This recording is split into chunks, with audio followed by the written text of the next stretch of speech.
Do you want to ace that test? Want to learn a new language? Or perhaps you're just tired of forgetting names and faces? Hey brainwashed friends, I'm Aaron Tupaz of Positively Brainwashed, and I've been obsessed with memory techniques for over a decade. And today, I'm excited to teach you how to memorize anything quickly. In this video, I will cover the 3 principles to remembering, chunking, then how to memorize anything related to numbers, vocabularies, faces and names, directions, speeches, a deck of cards, and then how to never forget where you parked your car or where you left your wallet. First, we'll cover the 8-time world memory champion, Dominic O'Brien's 3 principles to memorizing. A is for association. We tend to naturally link things together, kind of like a mind map. Now some say we never actually completely forget a memory, we simply just lose the path to access it. I'm sure we've all experienced the tip of the tongue phenomenon. We know the answer is somewhere in our brain, but we just can't access it. Think of accessing memories like dominoes. Naturally, the path to access memory breaks down over time if you don't review. So I'm here to teach you how to create multiple links and strong associations that are durable, so this way, even if one path or 2 breaks, you'll still be able to access the memory. L is for location. Our spatial memories are naturally incredible.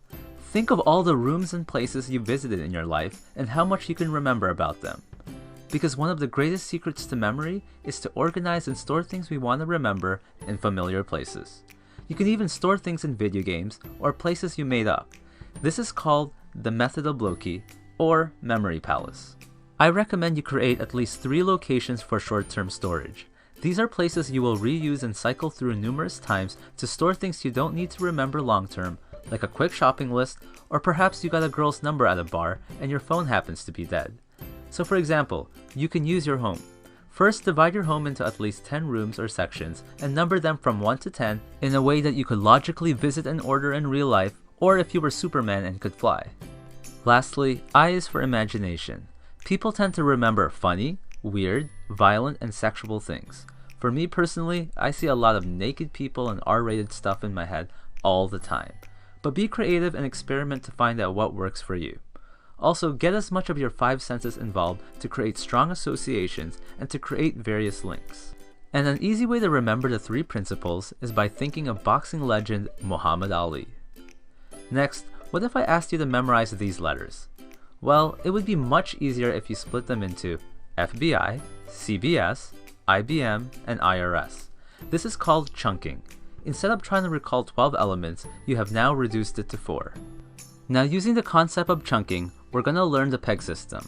For every single digit from 0 to 9 and double digits from 00 to 99, we're going to associate with a noun.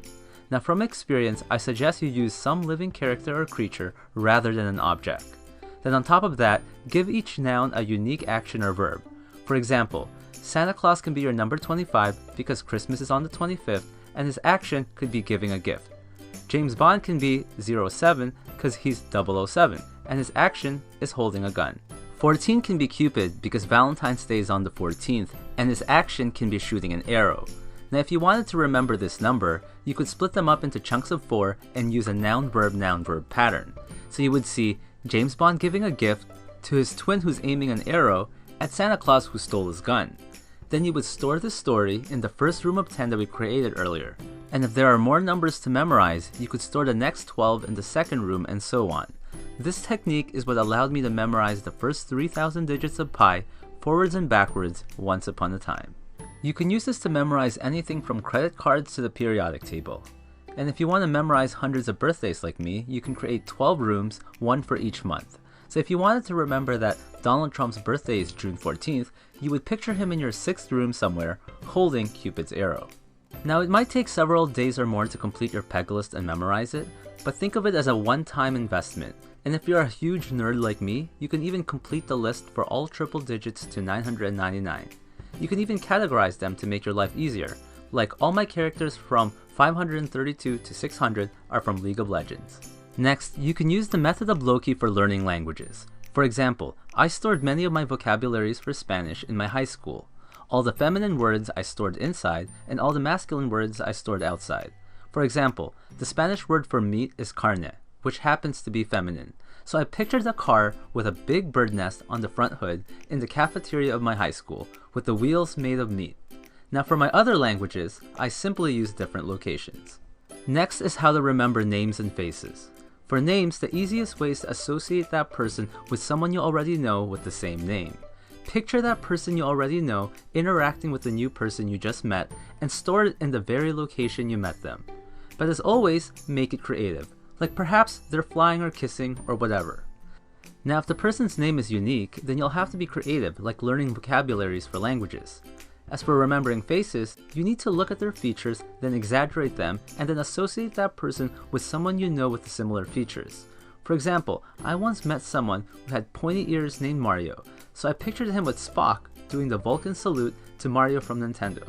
And remember, if you meet too many people in the same location and it's getting crowded, or if there's something you stored in your short-term palaces you want to keep, you can always copy and paste the pictures to a different location. Now to remember directions, simply use two images like a rabbit representing right and a lion representing left.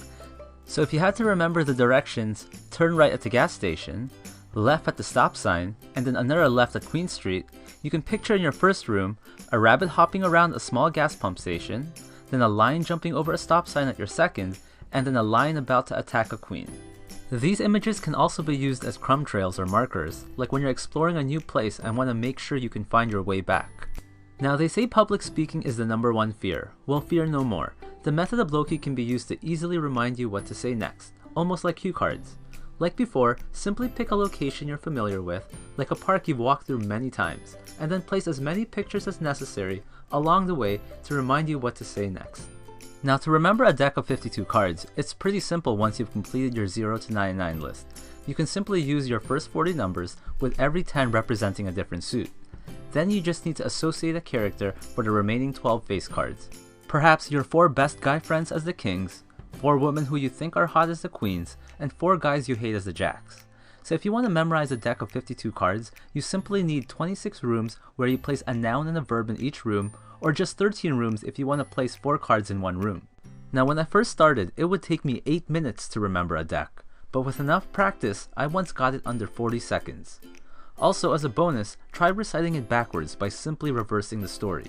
From my experience, this tends to really freak people out. Last is how to simply remember where you parked and how to never forget where you left your wallet. For parking, simply imagine crashing your car somewhere near you right after you just parked. Take a second to visualize all the details, like the glass shattering and any damage to the environment around you. As for your wallet, treat it like it's some sort of dangerous weapon, like a grenade. So like your car, try imagining your wallet exploding every time you place it somewhere.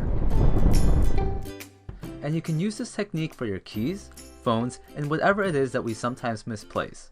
Perhaps pretend each item is a different weapon. Now as a word of precaution, if you don't review what you stored, it can possibly disappear within a few days to a week. But if you review a memory a few times in a month, you may remember it for several months. And after that, if you review the same memory every few months, that memory may last for years. And remember, this is just the tip of the iceberg. You can use these techniques to remember poker hands of your opponents, memorize advanced equations, remember dates of historical events, or simply impress your date by remembering everything she tells you. So think outside the box and tell me in the comments below, how would you use these memory techniques? Thanks for watching. If you like this video, then choose one of the following. You can either A, subscribe and like, B, listen to the share bear over there and show that you care, C, watch my latest video, or D, hope I drown.